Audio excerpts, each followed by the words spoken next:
Coming up on Up at Noon, have we seen too much of Spider-Man Homecoming? Yes, we have. It was Brian's birthday, so we're playing a horse game, and Justice League.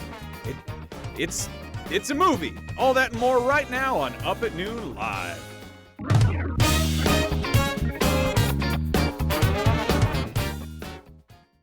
Ooh, it's Up at Noon. We're back. What? I don't know. I thought you would jump on it. Usually we make, if I make a noise, you start making it too. We're like dogs. Can I do it again? Not really. Anyway, do that woo noise one more time.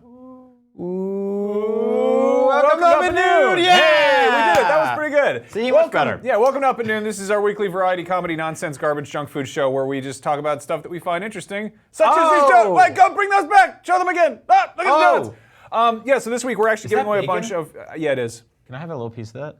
I mean, I guess. Anyway, we have donuts here thanks to the fine folks who made Beat Cop. That's a game that's out, I believe, today or tomorrow on Steam. It's $15. I think it's 10% off.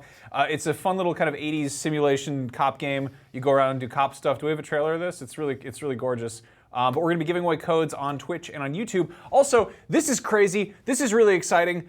They have monitors here that we can look at that show the chat. Yeah, the Twitch chat and the YouTube chat. Hicks64 says, I want to win donuts. That's weird. What if we mailed you these old-ass donuts? I mean, they're going to be old by the time you get to them. Yeah. Johnny Largent says, I want the giant Morgana plush. That's this one right here. This is actually Andrew Goldfarbs. We're going to have him on the show later to talk about Persona 5, which he just reviewed. I went and took this from his desk, and he was like, be careful with that. It's the rarest one. And I was like, it's a plushie. And then I was like, hey, Brendan, you want to spill some coffee on this? Because we're like bullies here. Yeah. Anyway, we have a really fun show. There's a lot of cool news and stuff.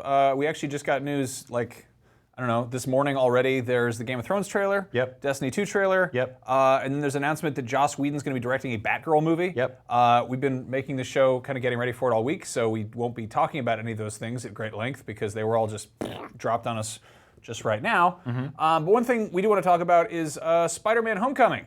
That's a movie that we are looking forward to quite a great deal. Yeah. Because good old Spidey is finally joining the MCU properly in his own movie. I mean, he showed up in Civil War.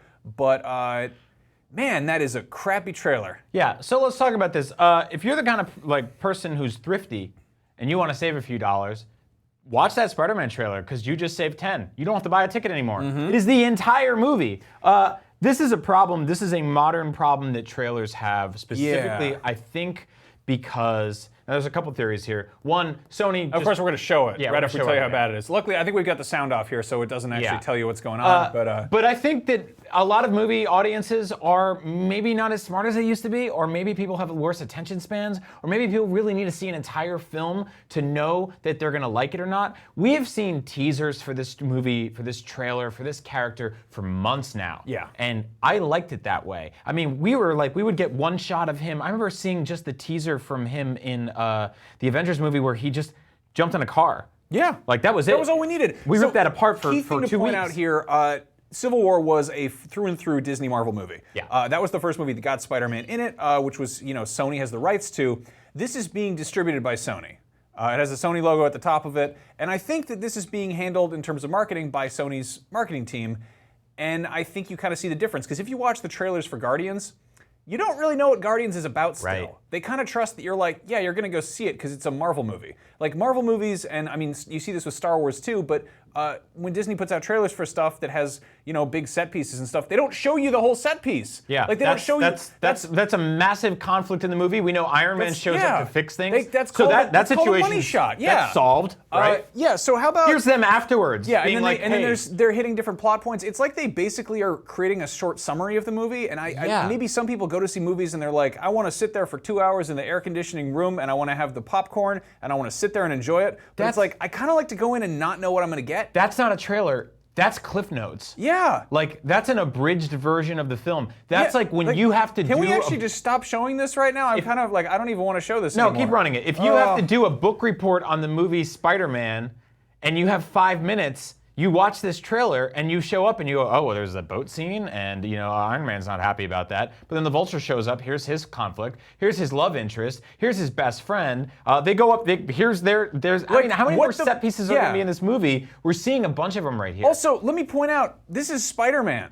Like, this isn't I mean, this isn't Deadpool. This isn't Guardians of the Galaxy. This is a known quantity. This is possibly like Spider-Man and Batman, probably the two most famous superheroes. I mean, we'll also have some of the best track records with movies being entertaining. Like, I mean, the last Spider-Man movies, they're kind of a letdown. People weren't crazy into them, but they were still like. They still did well. Like they were I think flops in kind of the weird crazy scale they were expecting. So, but yeah, you do a trailer like this so you can start tracking advanced ticket sales and all those types of things. People get people hyped up, right? I think if you had cut that trailer into a third and showed it, you would have the exact same amount of pre-sales, the exact same amount of hype. Anybody watching that trailer knows what they're getting into. Like you said, everyone knows Spider-Man. This is not a character you need to sell. This is not a new scenario. This is not, Guardians was even like something where it was just like, I don't know anything about these guys. Yeah. Okay, so there is also counter-argument. Maybe this is an incredibly dense, fast-paced movie. Yeah. And they showed us, we've got somebody in the chat right now who says, bloodcrinism? That's a terrifying username. It says, I don't think that's the entire movie. It says that ship happens in Act 1. That's one argument. I remember hearing stuff about Force Awakens that we'd only seen stuff from the first, like, third of the movie. Right. That was kind of the case. Right. I mean, then we ended up seeing, if you go back and watch the Force Awakens trailers, it's actually pretty surprising at how much they totally revealed. Yeah. But this is totally a modern thing. I think that movie trailers now are bigger, longer, and dumber. And they're incredibly, they're to the point where they will show you an abridged version of the entire film. And I'll be at home ready to watch a movie and watch the trailer and just shut it off. Because I'm like 30 seconds in, I'm like, you're already showing me the end of the movie, showing me the conflict. I can predict the resolution. You know, obviously this is a different scenario because this is going to lead into other movies, into other MCU stuff. Yeah. Hopefully. Yeah. Yeah, so let's talk about that. There was an interview floating around with Amy Pascal, who was kind of in charge of Sony Pictures and their entertainment. And I think she had to like step down a little bit because of the whole Sony emails leak thing. Sony's been in some weird spots lately in their movie division, but they did kind of finally partner up with Disney to let Spider-Man show up in the MCU. Right. And we got him in Civil War, and everyone was like, this is perfect. This is wonderful. This is just what we wanted. This is like some youthful levity in the midst of these like old dudes hitting each other. And then we're getting Spider-Man Homecoming, which looks like kind of the most fun Spider-Man movie yet. You know, they've ditched the whole Tobey Maguire, Andrew Garfield, like crying in the rain aesthetic, and it's like he's just hanging out listening to his headphones, and you know, it feels like it's not even vaguely grimdark. Yeah, his chubby friend breaks his Lego Death Star. This movie looks pretty rad. Well, that's pretty grim.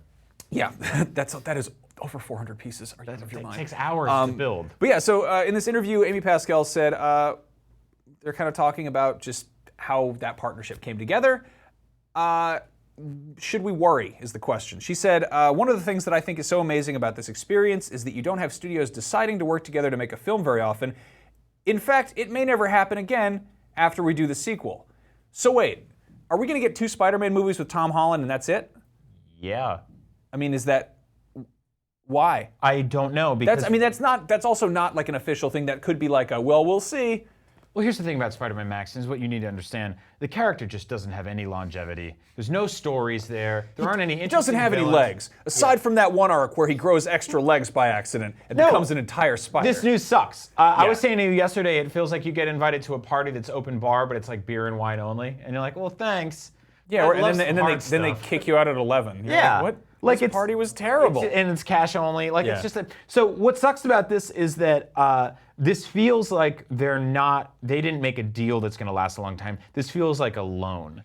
Right? Yeah. Like this feels like you can borrow my car for the weekend. While this news is coming out, there's also news that Sony's making a standalone Venom movie. Right. Which is like, how do you make a standalone Venom movie that isn't in the MCU, that isn't attached to Spider-Man? That sounds like, what if you just made an original sci-fi movie? Yeah. Like, I mean, honestly, the symbiote costume whole thing is like, it's not that original. Like, it's a cool idea, but it's not like, so there was it's a sci-fi tropey nonsense. Like, just weird, take that and rip it off entirely and call it something new. I totally agree, but calling something new is one of the most terrifying things in the world from most billionaires. So, I mean, there was that weird theory going around, right, that movie Life that's out now with Jake Gyllenhaal and...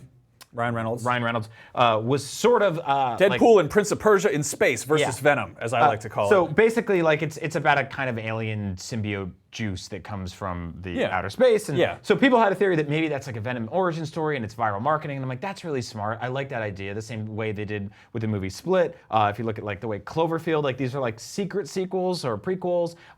That stuff's really interesting. That's not what happened. at all. So I think if they do handle Venom, it's going to be done with the sort of like ham-fisted idiocy that we saw years ago in that dark ages of comic book films, right? Yeah, and like we're in a good spot now. We're in a good place. We got Logan this year, which is a way cooler rendition of that character than I think any X-Men movie's done in the last decade. Yeah, but it also rides on the back of existing relationships between, Professor X and Wolverine after literally, 9 movies, like 15 years? Like, they've been doing that for long enough that they have, like, I feel like that felt like a movie that those guys wanted to make and they cared about. If you made Logan movie as like the first like Wolverine movie, it's like, okay, I mean, it's kind of just a sort of like a weird low budget Jason Bourne movie where he's got claws for some reason. Yeah. I do like the idea of taking like an existing kind of genre movie and applying a superhero to it, but I think it's incredibly lazy to do that and not try to tie it into some broader kind of spectrum. Like, I mean, for instance, Civil War and Winter Soldier are basically spy movies, but they exist alongside in the same universe as, Guardians of the Galaxy, which is like a goofy Star Wars movie. Or with, Thor is odd space fantasy, and Doctor Strange has this kind of fairy tale Harry Potter thing going on, and they're all in the same kind of universe and they all play together. Right. But to be like, yeah, we're gonna do a horror movie about Venom, and you're like, okay, well that sounds like you're trying to make like a knockoff Alien movie, and it's really funny because if you go and read the comics that led to all this stuff, they're borrowing so heavily from mainstream pop culture, and now it's vice versa, where mainstream pop culture can't stand on its own legs without borrowing from an existing franchise like superheroes. So there's a theory in art school, which I know you and I both went to, and we're I think it's basically you have to learn the rules before you can learn to break them, right? Like before you can paint abstract, you have to learn how to make a figure drawing or something like that. It feels like with the DCU and with what Sony's doing and with some of what Fox is doing, they're sort of bending the laws before they've really figured out the fundamentals. And I understand that like what Marvel's doing is different because they built this strong foundation of these movies, of these characters. And now they're allowed to deviate a little bit and make Thor a buddy cop film and go even weirder with Guardians of the Galaxy in space.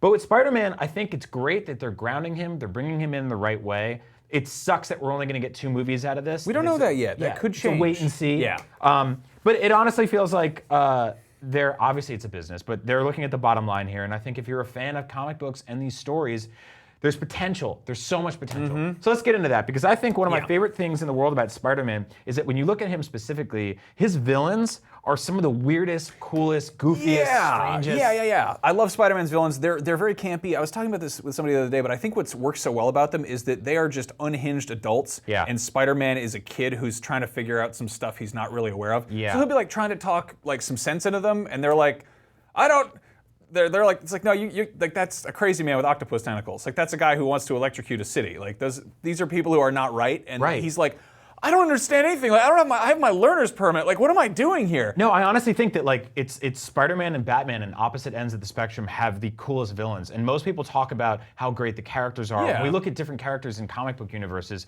it's very rare that people judge them by their villains, and I think you should be judged by your adversaries. Yeah, so obviously we're getting the Vulture played by Michael Keaton in Spider-Man Homecoming. Very awesome. Very exciting. We've been waiting to see Vulture for ages. It's kind of a bummer that we've gotten however many, 5 Spider-Man movies, and like 4 of them have like the Green Goblin in them. Yeah, it's like, dude, stop! Stop showing him. Quick plug: go see the movie The Founder. I think it's out on digital now. If you want to see Michael Keaton play an awesome villain, it's about cheeseburgers, but still, it's great. Sure.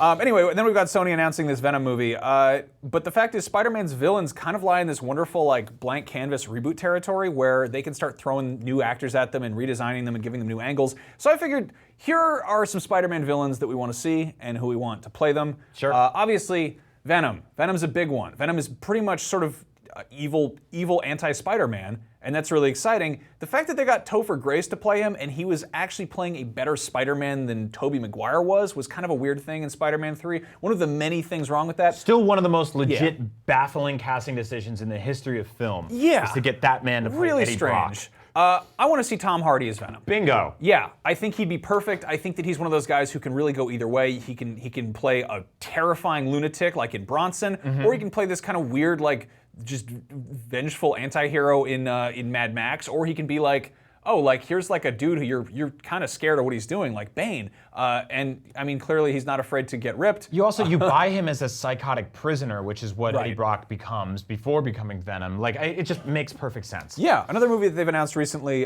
is they want to do a Black Cat movie. I think Margot Robbie would kill it. You cannot take Margot Robbie from Suicide Squad. She belongs to Oh, no, this is perfect. Yeah, I'm no, totally she'd with be you. great. I mean, Black Cat's always been kind of this femme fatale, sort of seductress. Go watch Wolf of Wall Street, and then pretend it's like Black Cat of Wall Street, and she's hanging out with Spider-Man and How like many animals are you putting on Wall doing Street? kissing. I think I'm the inventor of the Wall Street Zoo. I think it's gonna be very exciting. You got the bulls, the bears. Anyway, and then of course, in addition to Black Cat, a slightly lesser known. Colored woodland creature. There's the Silver Sable. This is another one Sony's kicking around. Silver Sable's like a weird character. I think she showed up in the early '80s. She's kind of a mercenary, she's really somewhere between Black Cat and Black Widow, but she's silver. I think what is it? Olga Kurylenko, who was in Quantum of Solace, would be awesome. She's like this beautiful Ukrainian woman. She can do action roles, but I feel like Silver Sable kind of. I mean, She's kind of an obscure enough character that you can take some interpretations, but having a former Bond girl in there would be pretty cool. Yeah, and this is a good shot of her looking for stuff under her bed. Yeah, they do a lot of that. The Silver Sable, that's like an ermine or a ferret. They do a lot of looking around under beds. Bond movies really fell off. Yeah, well, she just fell over. Anyway, Carnage, obviously kind of the counter character to Venom. He's effectively sort of Venom's kid, serial killer who winds up being cellmates with Eddie Brock. And then he gets to be like, he's like crazy evil red Venom, and Venom's kind of like this big rip dude. Carnage, turns his hands into sickles and stuff. I want to see Walton Goggins play this dude. Totally. Yeah. I think this guy's got great range as somebody who's absolutely maniacal, but still sort of calculated. If you check out the stuff he's done on Justified, even the stuff he's doing with Kenny Powers now on HBO is fantastic. No, like there's this wonderful you can be like charismatic but also completely evil. Yeah. And that's something. I mean, it's weird if you search Carnage like Spider-Man. It's weird. A lot of people want Jim Carrey to play him. I feel like we're long past the point where Jim Carrey can do that. I don't think he wants somebody to do that more anymore. nuanced. Yeah, that was very typecasted. Yeah, go watch the second episode of Vice Principals where Walton Goggins trashes a house. That's perfect Carnage right there. One character who I've always wanted to see on the big screen is Craven the Hunter. In Ultimate Spider-Man, they made him a reality TV star, and he basically came to the school and he's like, we're doing like a weird Survivor thing where I like hunt people. It was very strange. They did a good angle on that. I think that, what's his face? Jason Momoa. No. Again, I'm sorry, DCU. Jason Momoa belongs to DC. He goes in the ocean. Look at that. Look at that. He'd be perfect. It is perfect. You're right. He'd be so good. This is such a cool character. It's so weird that they've never touched on this one. Yeah. Because it's a lot more grounded than I think a lot of the more ridiculous Spider-Man villains He's also are. one of those guys, you don't have to make him the main villain. You can have him just kind of like be almost, I mean, he's the guy who's like, he shows up in New York and he's like, I want to hunt man. And Spider-Man's like, you really can't do that. That's definitely illegal. And he's like, I am the greatest hunter. And you're like, oh, this is going to be a weird fight. Yeah, he's like a weird Russian human predator. Kind of, yeah, concrete jungle. Here's a weird one. Mysterio is definitely a character he can be very good and interesting, but basically his power is special effects. Like he's kind of just this like weird movie magic dude. Yep. But he's also kind of like a supervillain theater nerd. I think Alan Tudyk would be awesome. Totally down with I love the idea of a Mysterio who's like just incredibly just like histrionic and just like really just like all over the place, like doing different voices. Maybe he's like going, talking in different like angles and stuff. We had Alan Tudyk on the show. He was lapsing between like King Candy and other weasel voices and old man voices. Yeah. Imagining like a Mysterio who's like that, then gets his helmet knocked off, and he's just like kind of just like a regular dude. That'd be kind of interesting. Finally, Hydroman. Hydroman is kind of a doofus, and I was looking through like pictures of Hydroman, who's basically, they were like, what's the opposite of sand? Because we got Sandman. Yeah. What if we had Hydroman? I straight up didn't even know this was a real character. He's a real dude. Spider-Man was fighting, I think it was Namor, and then he like blew up a special reactor and it fell on a guy, and the guy got like radioactive water powers. But I like the idea of Sam Worthington being this kind of like, he's the man from Avatar, so he's used to being CG and blue. So, get him in there. Also, I just love this photo of him at the beach being like, oh man, I should probably get back on the beach. I'm getting kind of wet out here in the ocean. Anyway. 19 minutes without talking about Avatar is a new record. My bad. Anyway, those are the villains we want to see in Spider-Man. Who do you guys want to see? Yeah, those Let are us great. know. There's so many Spider-Man villains. Yeah, we didn't talk about like Hobgoblin, the Rhino. Yeah, there's a whole bunch of the just weird ones. He fights some weird dudes. My favorite Spider-Man comic ever is he fights these frogmen. Doesn't make any sense. Yeah. My dad was like, you can pick out, we were in Midtown Comics in Manhattan. He's like, you can pick out any comic you want. Massive, sprawling comic book store. And I go, I want that one, where those three men in tights, and they're like fat, chunky dudes. Yeah. And Spider-Man's like, I gotta fight these frog boys, like a sick dude. Yeah. I like that idea. There's Yeah. like one issue where like a really early one where he just gets abducted by a UFO in Central Park. and then he's like fighting. He's just fighting like straight up Martians. Very strange. Perfect. Anyway, what do we got? What do we got now? You did something cool this week. I did something I want you cool. to show it to the world. Okay. So I made a video. Maybe you've seen an old show I used to do. It's called Study Hall. Ghost in the Shell is coming out this week with Scarlett Johansson. Whether or not you want to see a live-action Ghost in the Shell with white people in it, that's entirely a different story. But Ghost in the Shell as a concept is cool as hell, and so is cyberpunk, and so is anime. So here's some other stuff you should check out. Pay attention. After what feels like years of speculation and internet debates, the legendary cyberpunk anime Ghost in the Shell is getting a big screen live-action Hollywood feature film adaptation. What could possibly go wrong? While it remains to be seen if the movie does the source material justice, on the bright side, this might be somebody's first introduction to Ghost in the Shell or to the entirely awesome subgenre of cyberpunk, which is my favorite kind of sci-fi. I'm Max Scoville, and here's some stuff that might be relevant to your interests.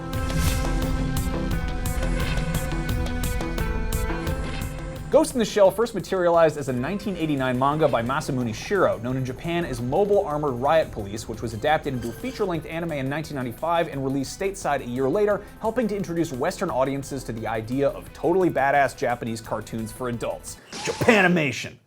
Later renamed anime. The manga and movie both got sequels. The second manga is called Man-Machine Interface, and the second movie is called Ghost in the Shell Innocence, and they're completely different stories. Then came the TV series Standalone Complex, which then got a sequel called Second Gig. I'm not really sure how a TV show gets a sequel, but here we are, whatever. Oh, and then most recently there was Ghost in the Shell Arise, which exists as a manga, an OVA, and a TV series.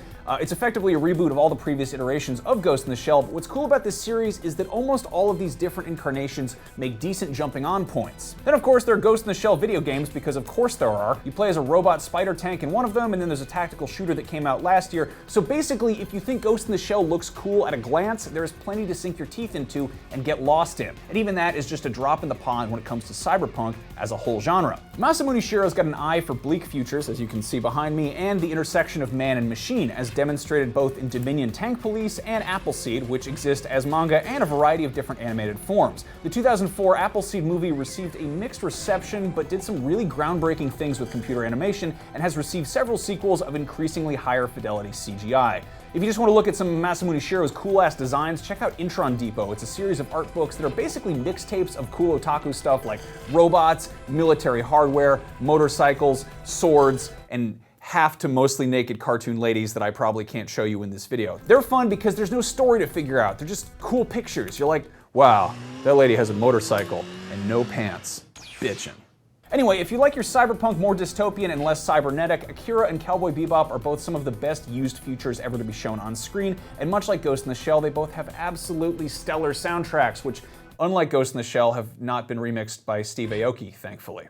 The creator of Akira, Katsuhiro Otomo, also collaborated with Osamu Tezuka on Metropolis, which was loosely inspired by the 1927 Fritz Lang silent film of the same name, which is arguably the first movie about cyborgs. 1927, imagine that. Hey, you know what's dumb as hell? People saying the new Ghost in the Shell looks like the Matrix movies. Really? You think? The Matrix movies borrowed heavily from the original anime, and the Wachowskis made no secret of that, releasing the Animatrix, a collection of animated Matrix side stories about human-cyborg relations that was released alongside The Matrix Reloaded. Amazingly enough, the Animatrix actually holds up a lot better than the Matrix movies, and if you dug the Animatrix, try to track down a copy of Robot Carnival. It's an animated anthology of 9 shorts from 1987 about robots, obviously.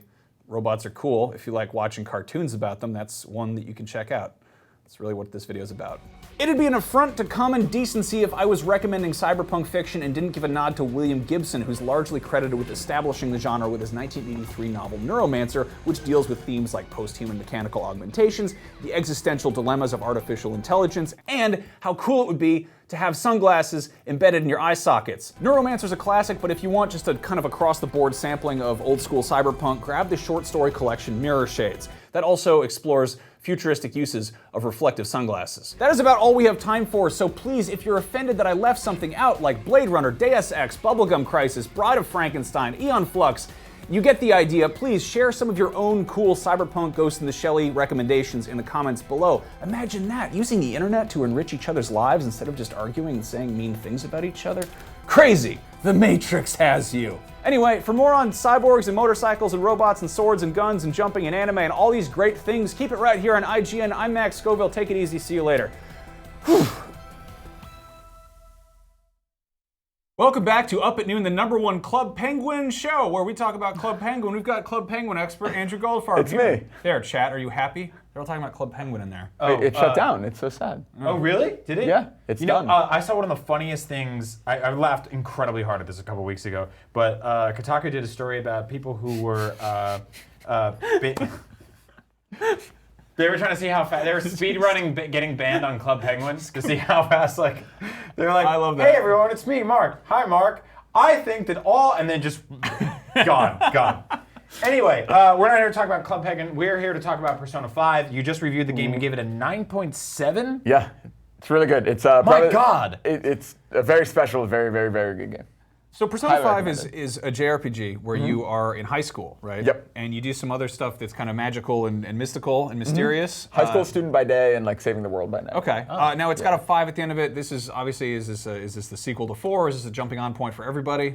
Much like Final Fantasy, it's like there's no like continuity. So Okay. new story, new characters. There are like some Easter egg connections, but you're fine to jump in even if you've never played. Cool. Well, yeah, Persona. you've got your review up on IGN, but we wanted to run down, kind of just in your experience, how this compared to actual high school.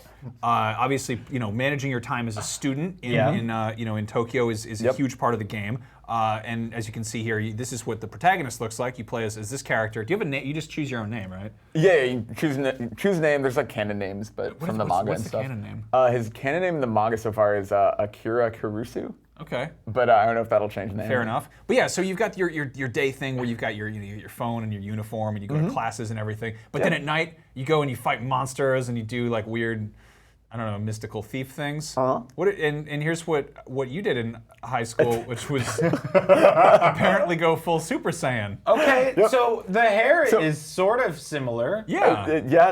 That's actually blood in that photo too. I got hit in the head. Were you Guy Fieri? I was mini guy. I was Guy Jr. Oh, good. All right. Beautiful. Yeah, Is that the canon protagonist Dude. name for Andrew Goldfarb, or did you choose your own? At the time, I thought that bleach, I thought that style was really cool. At the time it was, but that was like 20 years ago. Before the fire came the flame. Wow, look at that. You've reached a new form. You look great me. now. So obviously your high school experience was very different than these boys. Yeah, well, was it? Well, We're gonna talk about Yeah, that it some more. So one of the key things is obviously there's a very just a mean, nasty teacher. Yeah, There's he's a real mean man. He's a real bad dude, and I mean how he compares to actual like this man. actual PE teachers is in reality a lot of PE teachers just kind of suck. What was your PE teacher like in high school? So I moved a lot, so I had a few different ones, but they were all still kind of the same. Like they're just kind of this blur of 3 people who were like variations on a theme. They got like whistles and weird pants yeah, and stuff. and just always seemed tired. Like they were always like, I haven't had my coffee yet at like 3 you p.m. moved a lot with that hair? Yeah, I know. They Man, let that's me just into- like exposing yourself to new punches every other did month. they- Yeah.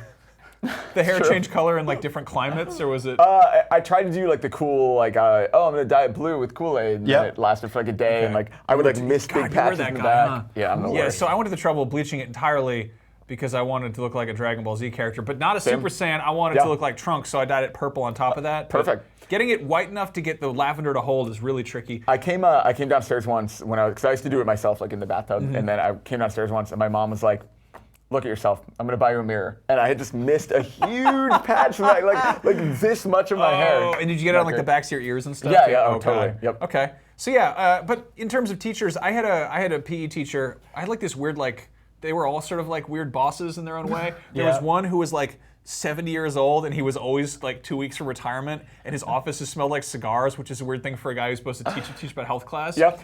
There was another one who was, she was kind of like a, I don't know, middle-aged woman, but everyone was like, dude, in the 80s she was in Playboy. Oh, wow. And so that was like the big rumor there. And then there was one who was just dumber than rocks.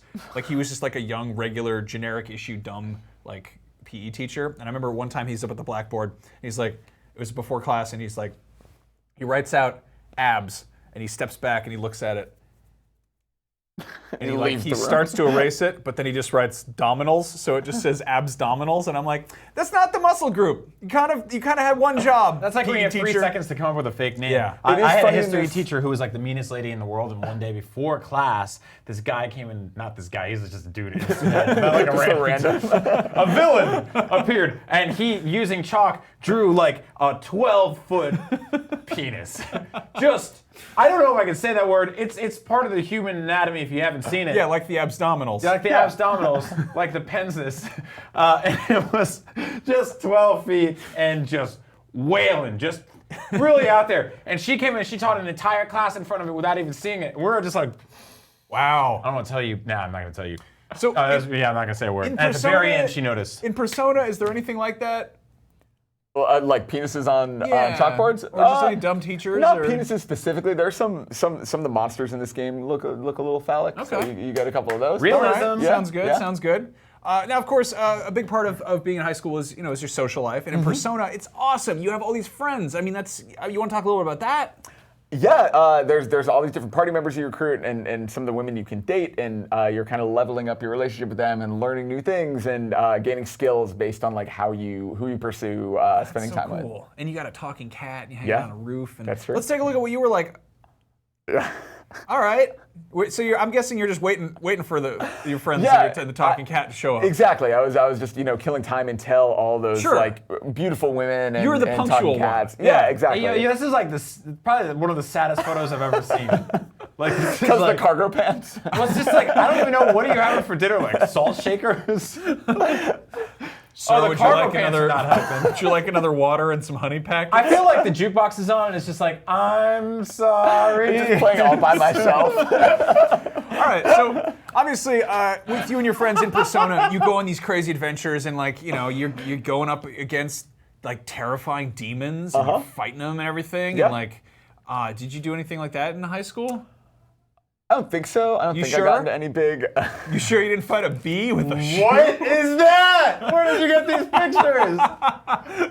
Thank you for agreeing Honestly, to our I show. can kind of see why you like Persona so much. It kind of looks like it lines up with your high school experience. Yeah, that's. You have anime hair and you fought animals.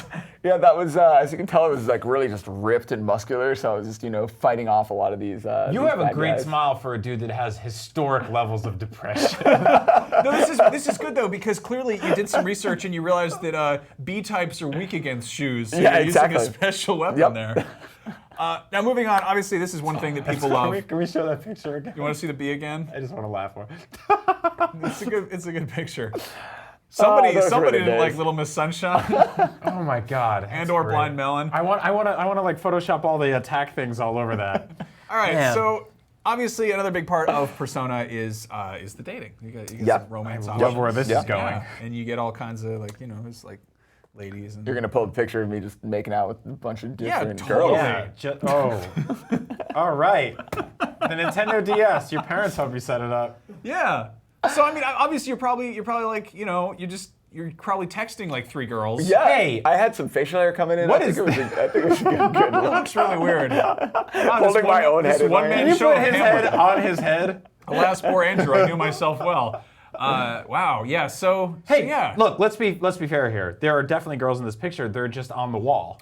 Yeah. That's true. That's true. Yeah. Yeah, and look how big their smiles are. If you're okay with kissing posters, anything can be your girlfriend. So anyway, I mean, we're joking about this, but like, it's cool. Like we all had miserable times in high school. Like, that's like we're joking around here, but like, it sucked. Yeah. But Yeah. Persona's like fun. Yeah, it's weird. It's weird how much we were talking. Zach was on Beyond yesterday. We were talking about how things that sound like they'd be really boring are actually fun. Like, because it's easy to be like, oh man, you can take tests and go home and study, and it's like, that sounds terrible. But like the game's super fun. Like managing that stuff is actually like some of the appeal, and I feel like it works out really well. It kind of reminds me a little bit of Bully in that sense. Like you have these odd little sort of side things where they're like, this is absolutely not like a chemistry test, but it's a weird little video gamey interpretation. Of that. Yeah. That sounds Totally. awesome. It's really cool. I'm playing Persona right now. I'm dying to get more into it. It seems like a really I get it now. So good. It's just. I'm so excited for more people to play it. It's a really special game. It's just brilliant. And everything comes together really, really well. So whether whether you're somebody that had a terrible I'm high glad we're school leaving experience, this photo up too. yeah, this is great. Whether you're someone that had a terrible high school experience or you're someone that just wants to play a cool video game, this sounds like it's great escapism. And you've put how many hours? Oof. I played it in Japanese and I played it in English, so I have the platinum in both. So it's like I'm at like 220, 230 hours. 220 hours? Might even be more than that. Yeah, that's over the course of like 6.5 months though. Okay, that makes it okay. But on the plus side, you're dating. Well, no. You're not eating alone anymore. Well, also still that. And you stopped killing that woman with a shoe. That one, yes. Great. No, All right. no It's a getting victory. rid There of we the go. shoe. You finally beat that awful shoe demon or Crushed it. bee lady. Persona 5 is a great game. yeah. I'm excited to start it. These boys twisted my arms on it, and I'm actually going to give this a shot, which is weird for me. You but playing it is going to be fascinating. Yeah, I'm really into curious that. to see what you But think. here's a game that's just utter garbage. Just one of the worst games we've ever played. This is probably the hardest I've ever laughed on camera. Max downloaded a game for me because it was my birthday this week called Horse Racing 2016. It launched this week in the year 2017. Right out the gate, there's problems. Let's Horse take a look.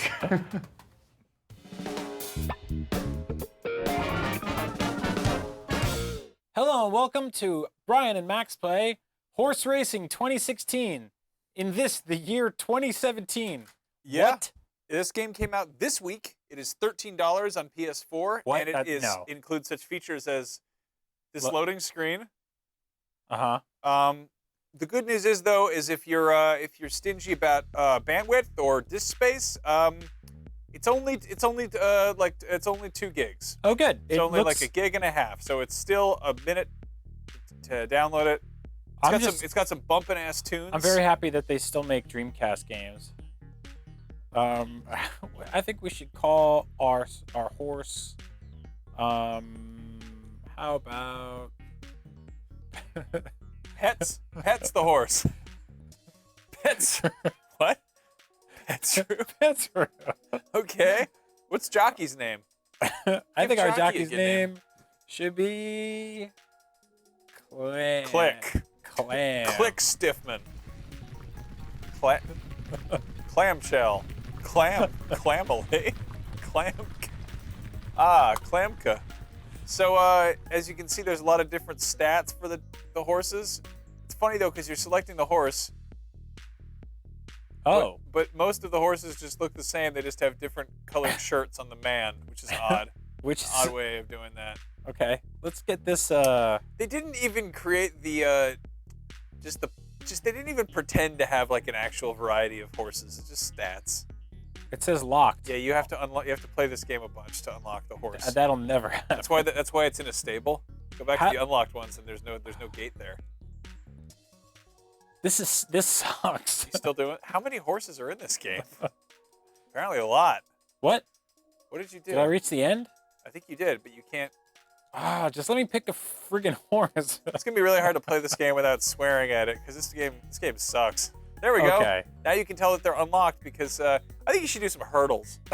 Hurdles is when you make a Alright. horse jump by hitting it really hard with a small whip. Let's see how Petsaru does hopping these hurdles. Petsaru and Klamka are back at it again. As you can see, there's a nice clip art of a horse there. Oh! All right, you want to hit R1 to whip him. Don't whip him too much, otherwise he'll get steamed. And it's L1 to jump, or just run straight into the. Now, if you hit square, you can get some different exciting camera angles. Oh my God! Oh look, it's just like it's just like Fable, the Journey. Look at how mad that horse is. He's got a red nose. Oh, and he's just starting to tear up the joint. Here, let me see that for a second. I'm gonna do some sick I'm stunts. doing it. You gonna do it? You know, there's actually a secret passageway. If you just keep going that direction. Ooh. Yeah, this is a very bad game. This is. Why is the pause on the circle button? No one knows. It's my horse. I guess if you Is just my get it. horse sick? Yeah.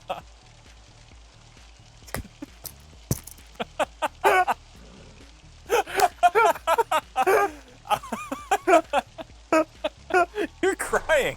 I thought you'd like this.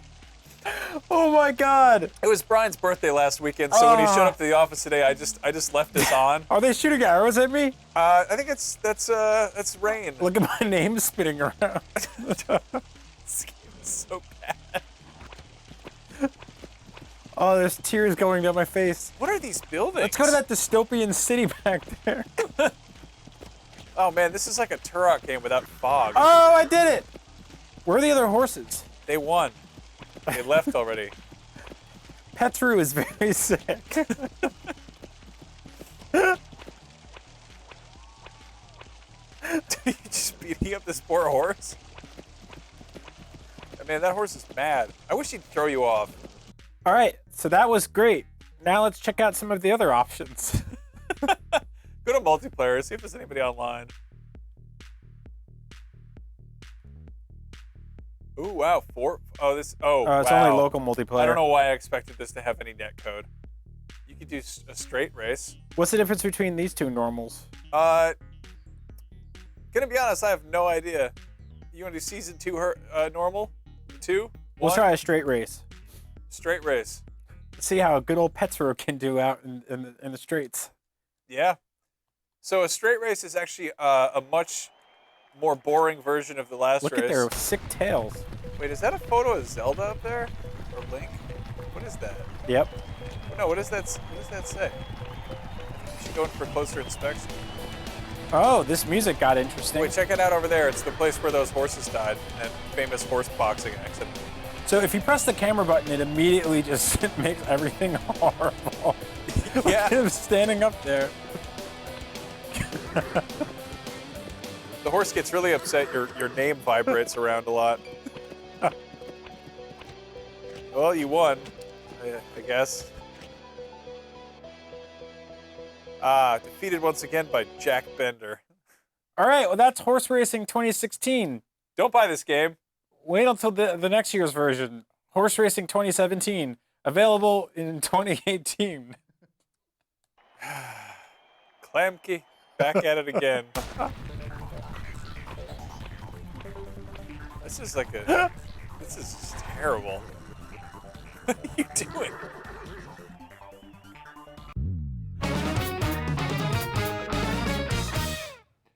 Wowzers. Brian does love those horses, those big God. fillies, those big guys with the clawed feet. That is like kicking up. that is like just like laughter inception. That I was crying laughing, making that, and I'm crying laughing. I'm like, if you watch the show, first of all, thank you so much for letting us dump our weird, stupid, venomous brains all over the internet. But also, if you didn't find that funny, go away.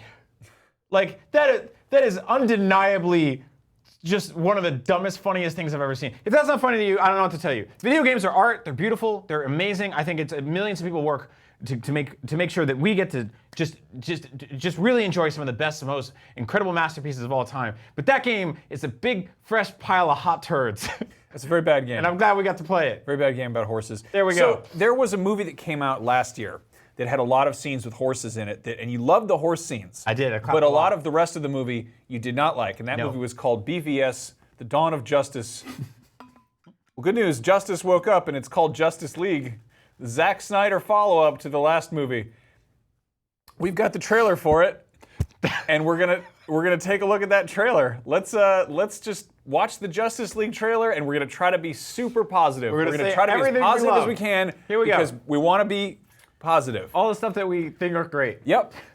All the positive things that we could possibly say about the Justice League. I hope this works out okay. Hopefully they show the trailer. Otherwise, it's So far, it's great. It's very difficult. The trailer's going very well currently. I like that it's not too long. That it's so short it has. Oh, here it is. The Justice League trailer. Oh, there's a see, horse. right off the bat. Horses. Beautiful work. Yes. Excellent Zack work on the Snyder horse. back at it again with equestrian Han Solo's cinema. in the movie with his Hoth gear. Yeah. These logos are great. They're good. Oh, look at that. They've got big. I'm not big the ice. biggest fan of snow, but I think it looks good. Okay. All right. This man might let's kill be honest, himself. it's a Zack Snyder movie. It's going to be gorgeous. There he is, the accountant. Uh-oh, funny goggles. So Perfect. there's the Terminator 2 there's man that is here with is that, and she's in it again. She's going to say more stuff. very nicely. And he's back. one of the best. Oh boy, I'm actually legitimately excited about Aquaman. You know that's how he Because wipes his ass is with those Dude, waves. He's going to be a drunk Aquaman, and then there's Cyborg, who Yep. Is a He's gonna- robot, and if you like people and you like robots, you'll love Cyborg. The man is also machine. A lot of people don't have that many TVs. I think it's great. Yeah. The Flash is very quick. Yeah, and he's going to catch that. So quick he can stop that thing that the bat. Yeah. I think the reason that the movie is going to be 3 hours long is they have to keep slowing it down to show what the Flash is doing. Yep. It's too fast. They go to Bowser's Castle. They which go is to a Sears great Portrait level. Studio and have some new posters taken. Yep. Again, They kind of fight- excited about Aquaman because It's Aquaman. Oh, Wonder Woman goes to the bank and trips some guys. Yeah. Looking good. I've always wanted to do that at the bank. Okay, so there's a You lot can't of shoot the Flash because different electricity. That's great. Here's actually a real good thing: is there's goofs. Wait, is that an AT-AT that Batman drives? Like look at this.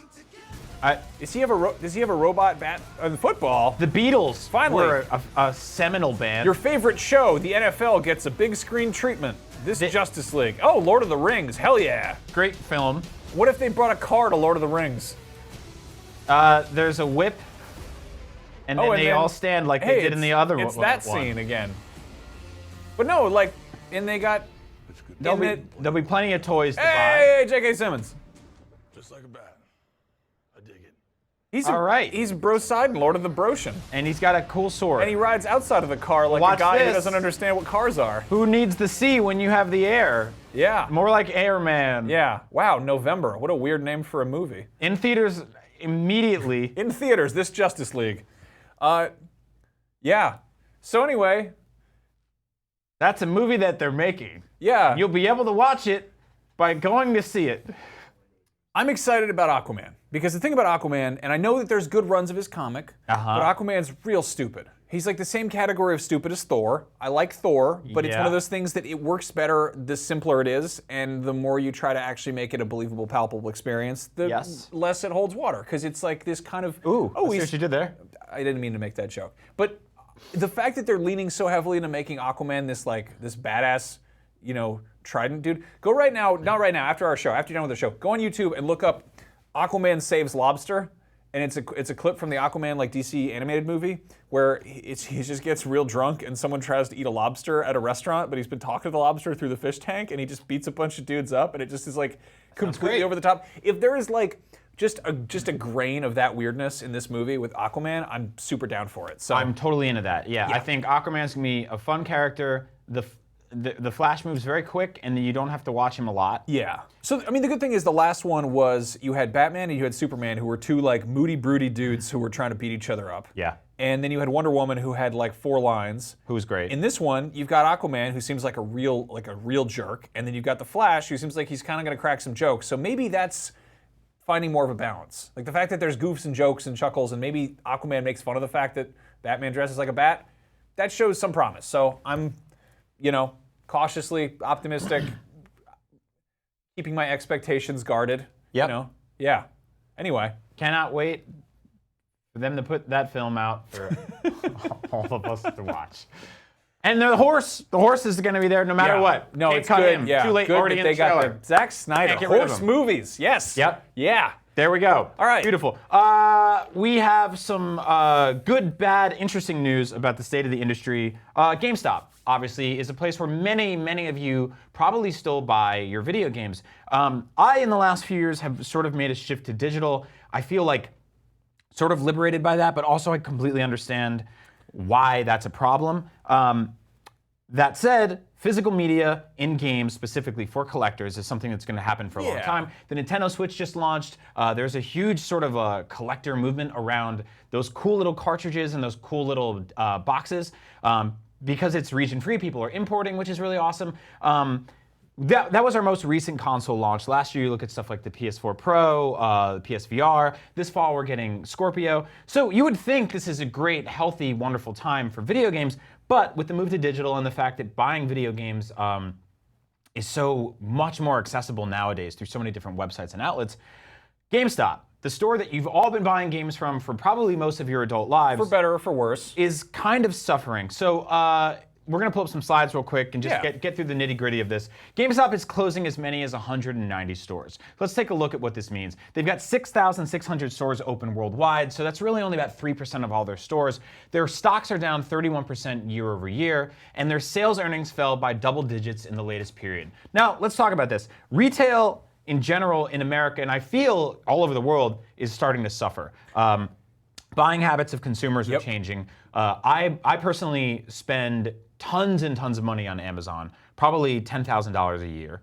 Yeah. I look at the stuff that I buy through stores that I used to buy, that I buy online, that I used to buy in stores. All of that has changed. People are buying their groceries differently. People are buying clothes differently. It's easier now to buy a shirt and return it, or buy two at the same time and put on one that fits you. And so when these big stores are going away, these big box retail stores, your JCPenney's, your Macy's, all of them are having closings. The ecosystem of a mall starts to suffer. So when you have a big store like an Old Navy, a JCPenney, that's your big sort of like tentpole thing there. You have the smaller side shops like a GameStop. No one really goes to the mall for just one of those, right? Right. But you group them all together and you have less of a reason to go to a mall. Couple that with the fact that teens are Snapchatting more and Facebooking more than they are interfacing in real life. Weird. They're not hanging at the mall and getting into trouble like we were back Yeah, in the well, day. they got chased off by that no good Paul Blart on this Segway. Oh, it was the Paul Blarts. Yeah. So I think the buying habits are changing, the social structure of the way we interact when it comes to shopping and stores are changing,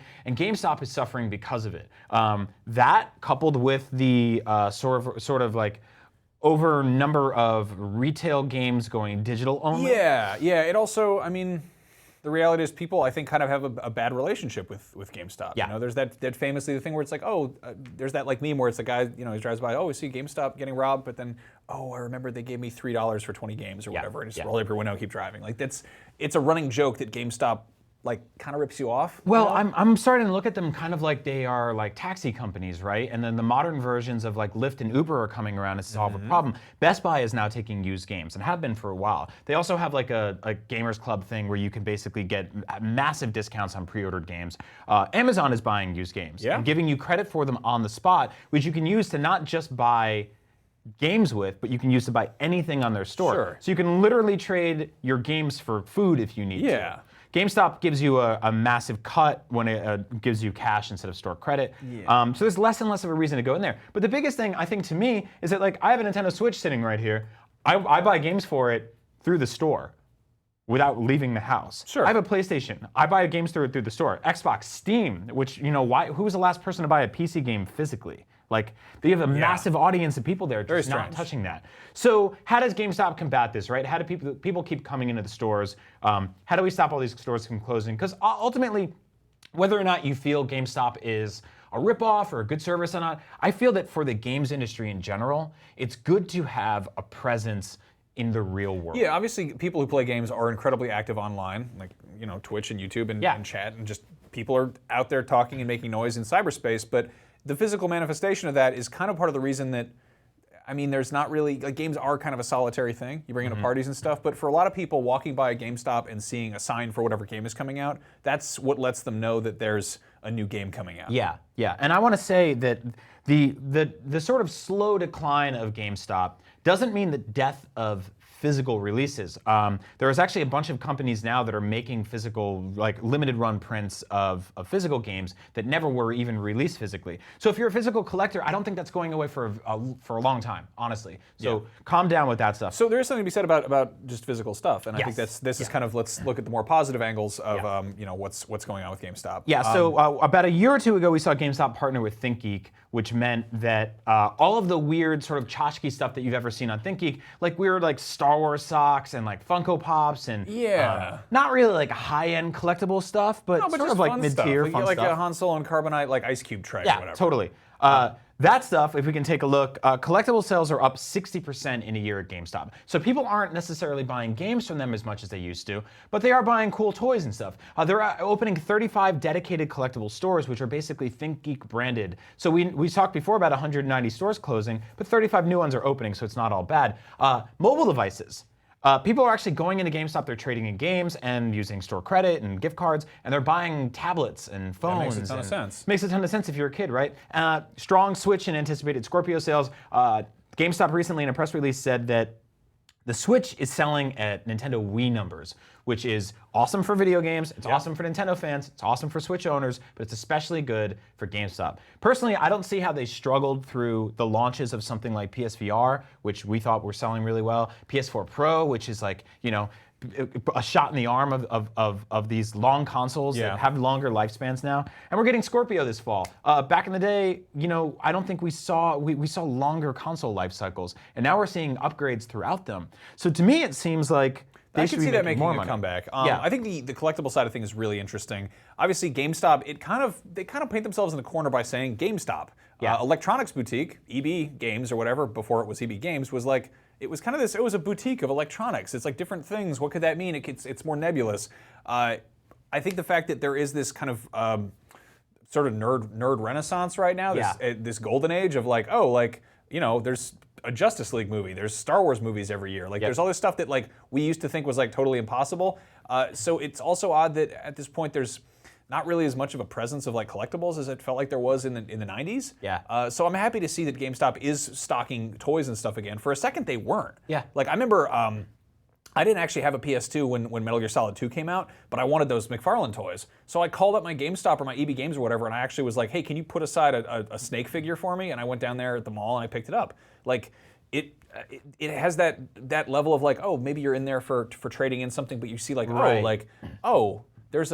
there's a hat, there's a shirt, there's a book, there's a comic, whatever it is. Yeah, so this is why I'm excited about the idea of their like sort of Think Geek pop-up shops, because I think that they kind of need a rebranding. If the games is just a part of the business now, and collectibles are becoming a bigger and bigger fraction, then maybe they need to change their name to GeekStop or something. Yeah, maybe they need to be this kinda cool. all-encompassing sort of like nerd HQ type store where you can just like the average person can walk in and buy something from Game of Thrones that you might not be able to find at Target or anywhere else. Yeah. So Evan Pine on YouTube says, why do you guys still have the old MacBooks? Well, we're actually going to head down to the old GameStop before it closes and trade it in for more toys. Yep. Yeah, we got these chat monitors up here now. We don't need to look at these anymore, and we're going to make them run the images from the back. You hear that, studio? I'm doing it. We're doing it. Yeah. Max, speaking of toys, Star Wars toys are our favorite in the world. You and I have been sort of lamenting the decline of the 4-inch scale figures that have been around since the 70s. It's weird what's happening with that. But Hasbro sent us some new ones in this cool box set based on Rogue One. Yeah. And we're going to tear them open for you and kind of geek out about them for a little Get bit. out my pocket knife. So who do we got in this box? We have Jyn Erso. You got Jyn Erso, you got Adrio 2 tubes, and you've got a tank trooper, I think. This is basically the whole Jedha scene, if you haven't seen it. And see it? Who's number 4? Oh, and Saw Gerrera. Saw Gerrera. Boogly! Boogly! Oh, it's deception! So there's a weird thing that's happening, and we saw this. They're basically doing a box set to kind of coincide the release of the movie on digital, Blu-ray, whatever. You didn't get a Maz Kanata figure until way after the initial run of Force Awakens toys. Weirdly enough, we still don't actually have an action figure of Luke Skywalker from Force Awakens, which seems like kind of leaving money on the table. Like there's no 4-inch figure of him. Real weird. We got one of Rey from the very end when that costume she's in for like a few minutes. But yeah, they've kind of pumped the brakes on making basic 4-inch toys. And the quality was kind of down for a while. This Saw Gerrera is probably one of my favorites we've seen. It's really well done, in this scale. Jyn Erso, I think this is the same one that's been around for a while. She's got her little scarf. Can we get some close-ups of these boys? Yeah, get in there. Get up in here. Yeah, so these are really well done. I think they've got great sculpts, great paint. Saw Gerrera is still a weird toy to have as an action figure because he's like a burned out hippie dad with I would robot disagree sandals. entirely. He is totally toyetic. He's like an interesting. This is why you need to not do this, so they send us more of these. Please stop that. You know that he doesn't do that with Adrio. He does not do that. Yes, they do. Eddie don't. 2 Tubes comes over. You know what 2 Tubes means. Good Lord. Anyway, yeah, so these are out if you can find them in the wild. Distribution's been kind of all over the place, but yeah, this is kind of a good little set from Rogue One. Lies, deceptions, Stop. He's making them do stuff. It's really marriages. Welcome to our new home, They Eddie don't- 2 They Tubes. didn't marry. They didn't get married in a cave. I love you. You know, I don't think Adrio even says he talks like that. Yes, he does. He does. But just he like that. shouts in like a different language. It's Get very out different. of my wedding. Oh look, here's the special the bridal hood that Adrio wears when they're getting married. Perfect. So these toys are cool. They're available now. You can buy them in a box set. They don't sell a bunch of these individually. If you need a Jyn Erso or a Tank Trooper, you can. The rest of these guys, you have to get a set for. Yeah, I wanna we say have the 1 box minute left of the set'll- show. I want to rant about something real quick, Max. Okay. Pull up those pictures real quick. Which ones? You and I saw the Power Rangers movie last week. Yeah. We loved it. We talked Really about it. good. We gushed about it. Great film. If you were remotely interested in Power Rangers, go see Power Rangers because Yeah. it's super fun, super silly. Weirdly has a lot of heart. But- one thing is missing. 2 things. Bulk and Skull. How are they not in this movie? Look at these boys. They're perfect. So yeah, I mean, they're not perfect, but they're kind of a spoiler. they exist. We actually, we really wanted to see them. We like them. We're big fans of them. They've been, throughout the series, they just are kind of these goofy idiots. They go around, they're bullies. It's weird to have a show about teenagers being great and then having these bully characters on the side. We think we should probably play them in the movie. Yeah, I think they said they're making 6 Spider-Man, the Power Rangers movies, so 5 more after this. Bulk and Skull have to be coming. We're putting our names out there. We're putting ourselves out there too. Let's take a look. Yep.